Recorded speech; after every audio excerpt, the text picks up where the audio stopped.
Hello and welcome to the preview, and we are in the wet weather studio because it is raining and we're not too far from Randwick, so Randwick is going to be a heavy track. Mark Lambourne, Matt Taylor, hello there. Okay. Let's just pray we raced. Well, that's right. Well, a little bit more rain as we film this at Friday morning, a little bit more rain up to this point than we probably expected, Mark. Well, I think the major problem, Dale, is that everywhere else was good and Randwick was soft. Yeah. Or wet slow or whatever it was. They raced there on Wednesday, the track was dead, it was described as a 7, it was probably 4.5 to 5. But rain today does not augur well for the meeting tomorrow. So what we'll end up with tomorrow is heavy track racing with fields cut to ribbons on a 3-metre rail and middle barriers you go, in my opinion. Lovely call. It'll be just sloppy racing is what we're probably expecting, isn't it? Yeah. Rain throughout the day. It basically looks like the forecast suggests that it stops about start time. Yeah, well, it's a little bit optimistic because it's not like the system just clears out. Yeah.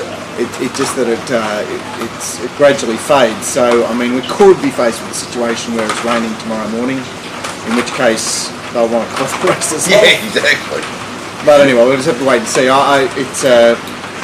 I mean, serious rain today, seriously going to affect the track tomorrow. Beautiful. All right, lovely. Brisbane is the focus, Matt, and we have a couple of fantastic products in Brisbane. John McLeod, as per usual, and of course the race speed profiles for the Brisbane experience. Yeah, exactly. And the race speed profiles can be bought as individually for Brisbane, Doomben 10,000 Day. Yes, exactly. So I think the boys had a couple of good starts. So yeah, building into it nicely. Yeah, as we normally do. Sort of start, bang for the big day. Yeah. So jump on board with that. Doomben 10,000, Doomben Code. It's a great day's racing up there. It really is. It's really, really interesting. It is. And Johnny McLeod, just when he just goes one out on those horses, like Winksy did, they win. He's just got such a great staking method, and he bets out when he's confident. So follow his, especially grab his whole set, but bet up on his horses he's keen on. Because I can tell you the record is they win and normally win very well too. Like they're a pleasant feeling. You seem a long way away from not having John. Yeah, exactly right. Yeah, that's right. I actually spoke to John during the week. He missed the email of the show. Oh, okay. Yeah. I saw a photo of John on his website with him and Bono from U2. Oh. Bono's like hugging him or something. Yeah. Well, why wouldn't he? He probably gets a sweat. What a legend. Yeah. Did you meet John? I mean, John would probably just good as Carl. He was like that. He was laughing. Yeah. John laughs a lot. Anyway. He laughs a lot, he tips a lot of winners, he sets fantastic. So Joe, if you want to have a crack at Brisbane tomorrow, hopefully it is in combination with Randwick as well, but if you want to have a crack at Brisbane, John McLeod set, or of course the race speed profiles, both available tomorrow, Saturday morning at it's at 9 o'clock or thereabouts. Alright, let's get into the first race at Randwick. Skyclad press statement, share favouritism around about the $4.60 mark or thereabouts, and John O'Shea's Resuma leader is the next to the market, about 5 to 1 mark. What are we seeing here post box? Not a great deal. Skyclad will obviously go forward again after leading when resuming at home. Reddy already has the blinkers back on up from 1,000 and will press on. Stablemate to Skyclad, my colleague, should race Handy, had Libido Sun Handy, and Always Sacred down on the inside. Press statement head of midfield, Savannah Rose midfield, and question mark runner is Leader, who resumes here in his second preparation. Got back on debut, certainly could be handier tomorrow. Yes, all right, lovely. So what do we say? It was a sort of a strange race that Skyclad came out of. It wasn't with a jump and anchor drop and blah blah blah. So you really didn't learn much about Skyclad, did we? No, his first start when unwanted was pretty handy, and then the other day he's resumed with no trial. No trial. Yeah, no trial Gerald at home. So whilst he should be competitive again, I'm certainly looking to try and find another one. And unfortunately, it wasn't for a statement because he ran so long, such long odds on debut and got such a perfect run. And that's something I've been trying to get my head around. But is it not a little bit more forgivable as on a debut? Of course it is. Yeah. I'm doing my best. Yeah. I said 9 leader here, who didn't have things go his way on debut. Resumes in his second preparations. Trialled up for this as the stable choice rider on board to beat 1 Skyclad, 2 Press Statement. Both last start winners will race well, and 3 Always Sacred, who comes down from an Ipswich win and his long odds is despised in the market, but should be competitive. 9-1-2-3. I'm having 3 units on number 1, 3 units on number 9. I like Press Statement, but I'm a little bit scared because Skyclad did nothing numbers wise, but it doesn't mean that he can't do numbers. It was in a race that he couldn't do anything numbers wise, so it could be him, or he could easily improve 25 lengths on that as well too. Probably the same comment for Leader. Did nothing, could also do that. Looks to have tried well, but what Press Statement did was pretty good first up. So I want to be. I went looking for it. I want to be on it. I haven't seen the horse. I don't. I need to see whether it's a wet track type. Well, what you would see, Dale, is you'd be impressed. Yeah, no. I mean, actually in the flesh. Yes. Yes. So I want to obviously with. My first thoughts when I did the form was to a slow track. Now it's going to be sloppy. Obviously, that becomes a lot more leaning to a real serious wet track runty type. So 4 units Press Statement and then I might not end up even being interested in the race once I see the break. I think course of the SP he was put up about $7 or $8, so he definitely was the horse they've come for. A bit of a Waller boom about him internally. But, well, apparently with that, so just talking about the SP, did he not? I think he started short a bit on Betfair than his SP actually was. So there was a bit of a late go for him on the fair, and then there was a couple of Waller horses that sort of signal out, and a bit of mail that there might have been a Waller win from that race sort of thing. There was you might be right there. I've ended up finding stablemate So Willie. The guy, I think he had 2 trials this prep. He had his race. I thought he ran really well after being a bit slow, and he's had another trial since. Bred to swim, and I just think at the $10, I think he will run well on a wet track. So at $10, I'm gonna have 4 units each way on So Willie. Sort of, yeah. Of course, down to run at Hawkesbury and. Was ready to run, was keen to run. He was probably there. And didn't. No. And didn't. Rain, you beauty. Yeah. Alright, lovely. Everyone's locked in. Away we go. We should, just mentioning there, alluding to a Menningar male. Glenn coming off an absolute heater at Scone where... Fuck me, drunk. Yeah, it's good, wasn't it? Like, God says, where is that GP? You better give me Glenn's number. Fair dinkum, he's had the set of a lifetime up there at Scone. Yeah, it wasn't just the winners too that were winning, like... He was blonking trifectas that were paying $4 million as well too. So, so for something we don't often mention because I don't think many of us actually zone in on the exotics, but a lot of our products, if you want to play exotics, they're awesome for it. Like how many times have people said to you, "Oh yeah, I backed all your numbers. I got the quadrella and it paid the quaddy and it paid $4 million," and you're like, "Oh, cool. Yeah, well done. Yeah, thank you." So if you want to play exotics, our stuff's fantastic for that as well too. But Glenn tomorrow, wet track. Only problem is getting Glenn out of the coma of worrying whether the races are on. That's our only worry. But he will have a huge advantage there tomorrow with the Mounting Yard Mail. So jump on board with the Glenn, who is on fire. Wet tracks he loves, as you know. Race 2 is over 1,400 metres, and we see Better Not Blue and Very Delicious battling out for favouritism, sort of, but not hot on their heels of Allegria and Treat of Jesse, all around about the 7-2, 4-1 mark.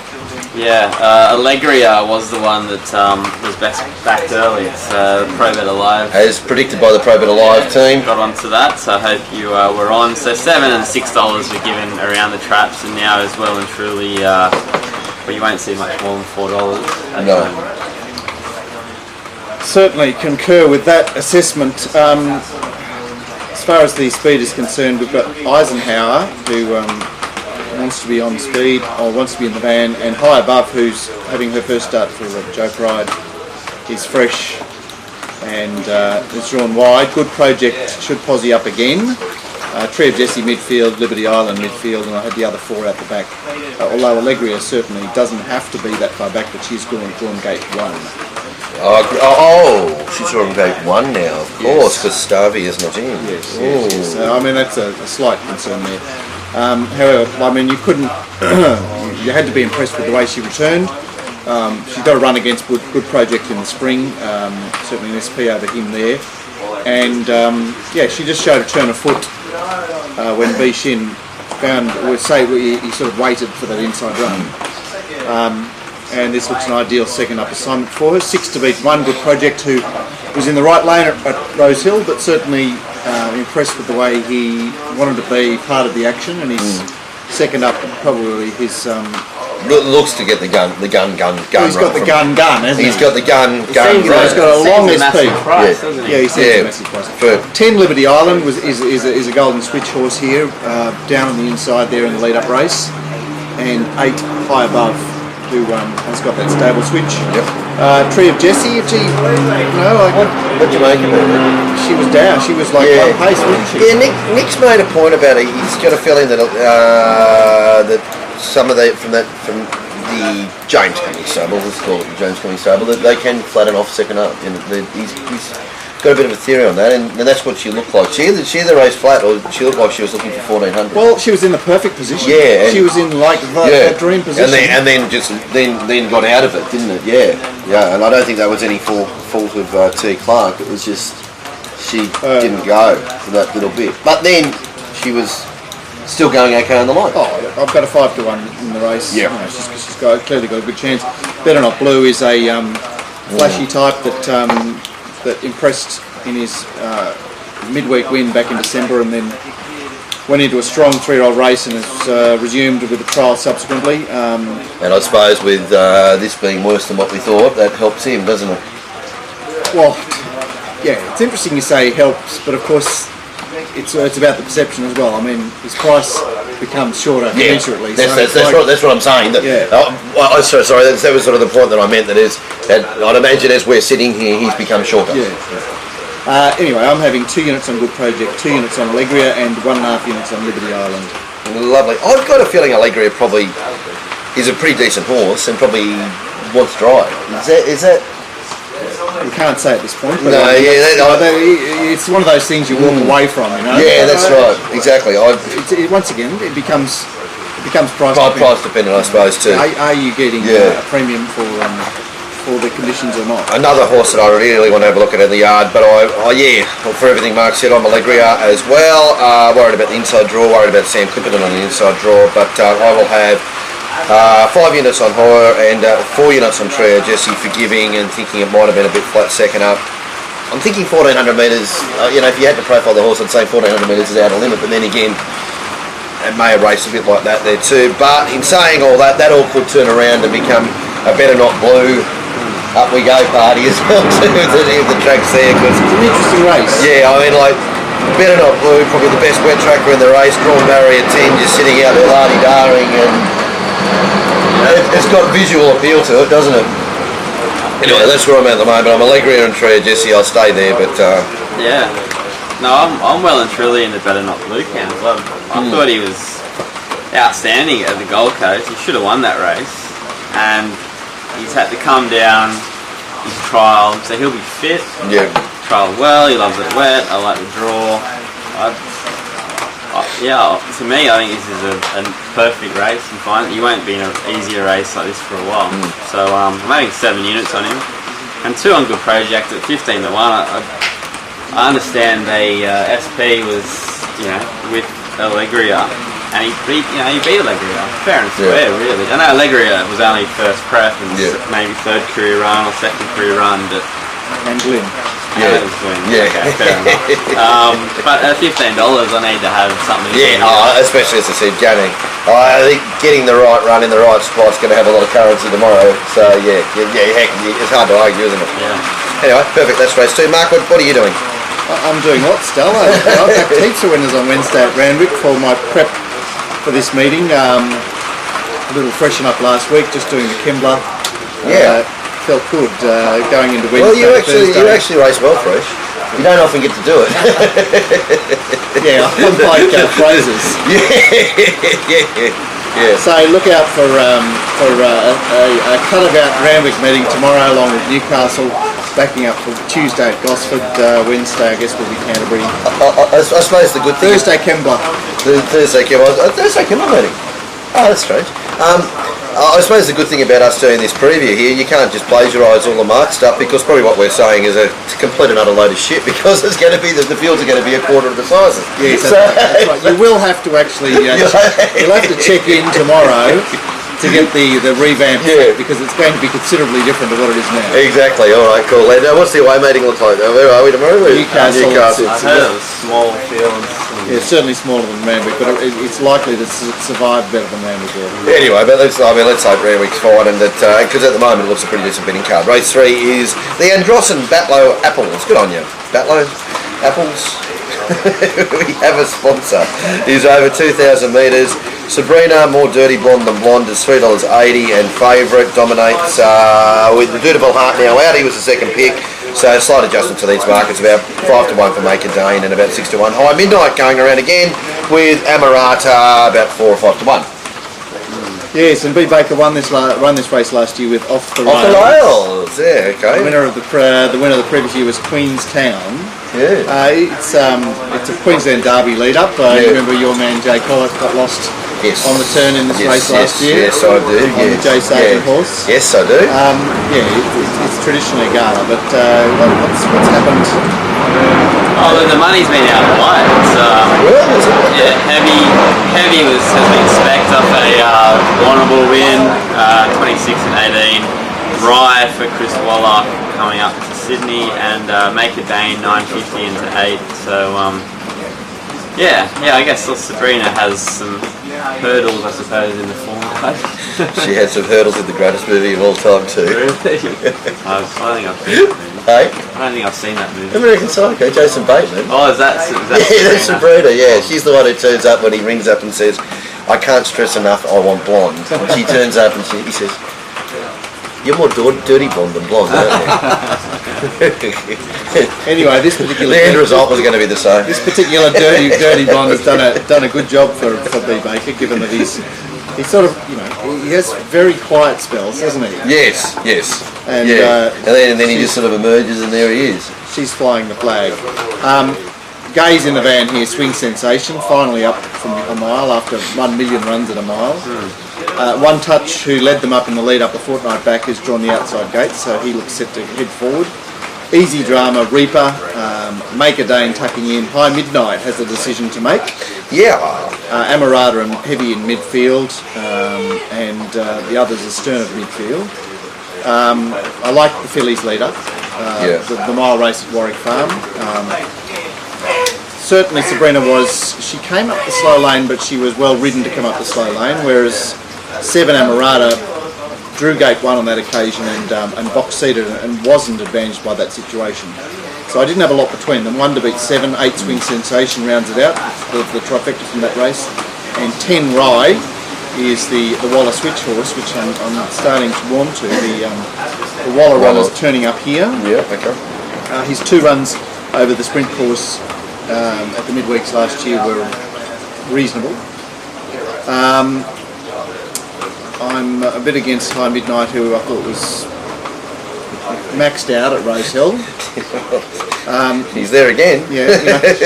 Well, I suppose if he stays in the race, his chances are helped by the more scratchings too, isn't it? Because it can be a bit of a tricky thing, and how far back he has to jag from barrier 4. With 14 runners in it, and whatever. But if there's suddenly 6 or 7 runners in it, doesn't look as ugly.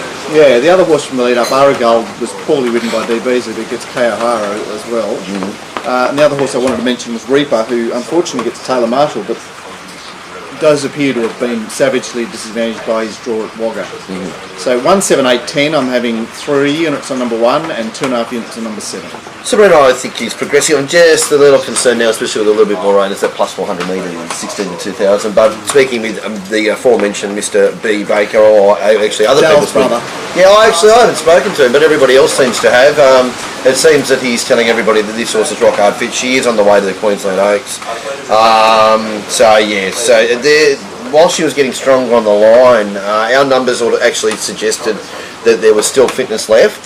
So I was sort of that little bit of still fitness left, not right at the top at 16 to go plus 400 on a heavy track. I would have loved to have seen rock hard fitness figures there. Like even though she's showing 2000's good, that is the slight concern with it.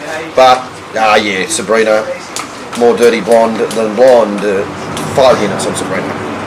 Yes, the goal. I will have 5 on Sabrina as well, but I'm going to have 2.5 each way on Ari Gold, who I love the way it stuck on after its massive surge at Rose Hill on the corner last start, and look, I think the way it stuck on, I think if you can handle the wet track, I think it's going to run you. Well, actually, you mentioned a surge. One of the greatest things to bring a horse's fitness on is a surge. Is the mid-race surge. It doesn't help him much for that race. No, but it really does bring him fitness, and you think for what a common field, you could almost say over 2,000 metres, fitness isn't going to be your enemy, is it?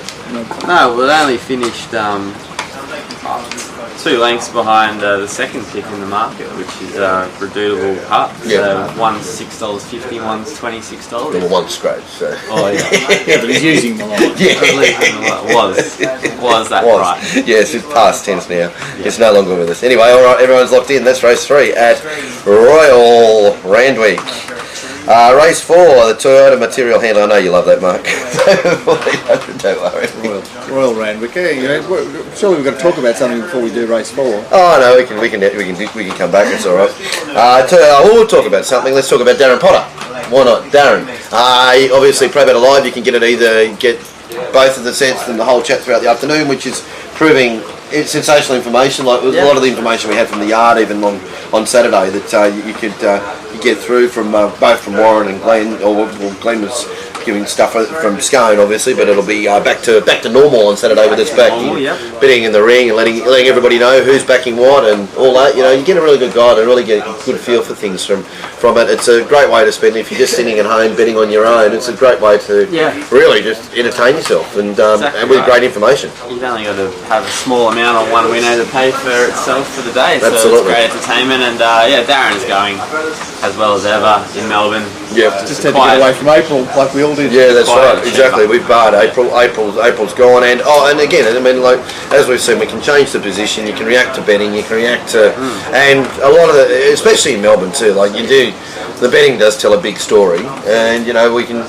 react to it, and you're going to show more profit by following it. But if you just want Darren's set, there is a package available right now there for the next 4 weeks, isn't it? For about I think $189, which is a bit of a discount for you if you wanted to jump on board for Darren's Melbourne only set for the next 4 weeks. So whether it's just that and it is Flemington. Yeah. Flemington. Fabulous Flemington with again. Beautiful. It's the start of the championships. No, they're good, but that's good. I mean, the Winter Championships. Actually, there you go. I hadn't realised that. Not only had they plagiarised Wimbledon, they plagiarised Melbourne Winter Championships. We might do something ourselves one day. Yeah. Anyway, well, there's another great thing that Melbourne do, just to put some interest into. Great betting program tomorrow. And some interest into it, and you'll be there too. I'll be there. Yeah, it really, but it does. It's not much, but it just gives that little bit of something extra to the mediocre, doesn't it? Guts. Guts there. Exactly. So it's great. Flemington, why not? Up you go. Race 4, I've already said what it is, 1400 metres. Got the Goss from Wagga is the favourite at around about the $2.80 mark. Beauty's Beast, Mirage, and Aussies Love Sport, 4 or 5 to 1. I think they suggested Aussies Love Sport probably won't be running, but it is engaged somewhere else, is it, or is it in Brisbane? No, I think they just realised now. I think they've realised it doesn't handle a wet track. Okay. 26 21 Pedros and some money at Laurie's Love was given out at $51. That's now about 26. It's a very curious race, isn't it? I mean, it's got the Goss, which has had 2 runs back from a monster spell. Yes. Both at Wagga. Yes. 7 out of 10, but 1 out of 4 in town. And then 1400 is another. Yeah, 1400 off that long. Another mystery, and then we have this Mirage, which has had 2 runs back off a monster spell and was unbeaten prior to this preparation. But is looking very beatable now. Went to Hong Kong for a run. Yeah, and then came back. Yeah. Anyway, so we've got Mirage and Beauty's Beast in the van. Padiros will have something to say about that. Boss Lane's drawn outside him, so he can work for it as well. Aussie's Love Sport remains a possibility to be on speed if he starts, and I had the others back off them.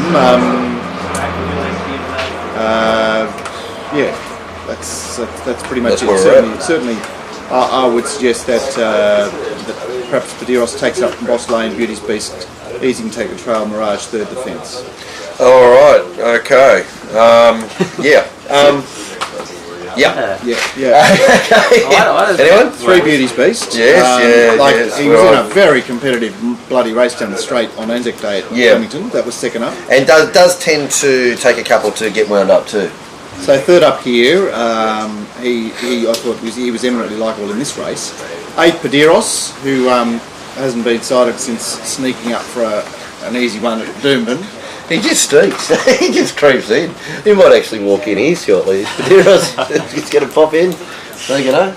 4 Mirage and 6 Got the Goss, neither of whom I was particularly enamoured of.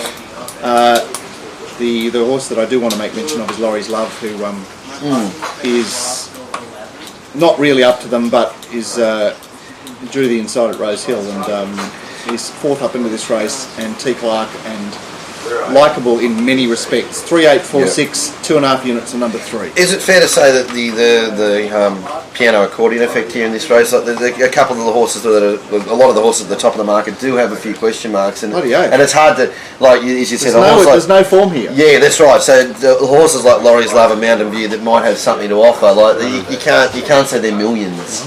Yeah. Anyway, Beauty's Beast, same thing what you said. They've got the guys too. The other thing too, Mark, is it.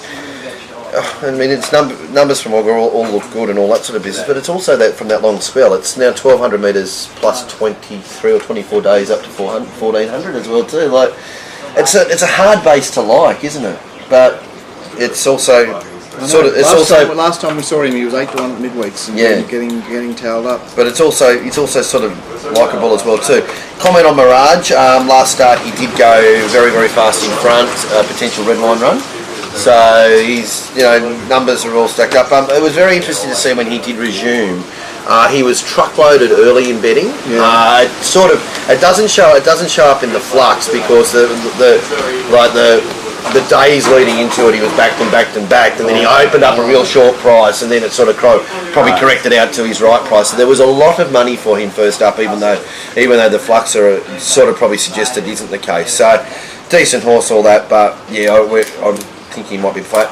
Anyway, all that 4 units, Beauty's Beast. Yeah, I didn't know which way to look, so I thought I'd sit this one out and wait and see what happens. There's not too much sort of rock solid heavy form to work. Oh, actually, just on Beauty's Beast, though, this is I'm going back to sorry to cut in. Do you think that she's one of those horses that's slow track good, heavy track no? Hard to say. I mean, he's got one run in the heavy, which was that deteriorating track at Flemington down the straight. So I'm saying that that's inconclusive. That was sort of I thought slow grey, heavy. Okay. Maybe. Yeah, I remember Moss Lane sort of did really well on a swap one day, and then when it's a little bit slow, not as good. Yeah. So it's just need to look a little bit deeper and see what we're left with on Saturday. Good, lovely. So you've let it go. All right, that's part 1.